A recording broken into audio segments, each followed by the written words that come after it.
புதிய பைக் தருவதாக கூறி ரூபாய் 2.44 லட்சம் மோசடி. யமஹா ஷோரூம் மேலாளர் மீது இளைஞர் புகார். திருநெல்வேலி மாவட்டம் கூடன்குளம் பகுதியைச் சேர்ந்த இன்பராஜ் என்பவர் கடந்த பிப்ரவரி 2024இல் செட்டிக்குளம் பகுதியில் உள்ள யமஹா ஷோரூமில் ரூபாய் 2,30,000 செலுத்தி புதிய யமஹா R15 பைக் ஒன்றை வாங்கியுள்ளார். மே 2024இல் இந்த வாகனம் விபத்துக்குள்ளானது. இது தொடர்பாக ராதாபுரம் காவல் நிலையத்தில் வழக்கும் பதிவு செய்யப்பட்டுள்ளது. சேதமடைந்த வாகனத்தை சரிசெய்ய ஷோரூம் மேலாளர் மணிகண்டன் என்பவர் இன்பராஜிடம் முதலில் ரூபாய் 70,000 பெற்றுள்ளார்.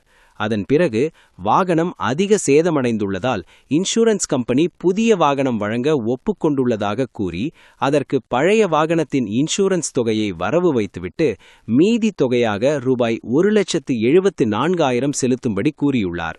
இதை நம்பிய இன்பராஜ் தனது தாயாரின் தாலிச் செயினை அடகு வைத்து அந்த பணத்தை செலுத்தியுள்ளார். ஆனால் நீண்ட நாட்களாகியும் புதிய வாகனம் வழங்கப்படவில்லை. இதுகுறித்து கேட்டபோது மேலாளர் முறையான பதிலளிக்காமல் இழுத்தடித்துள்ளார்.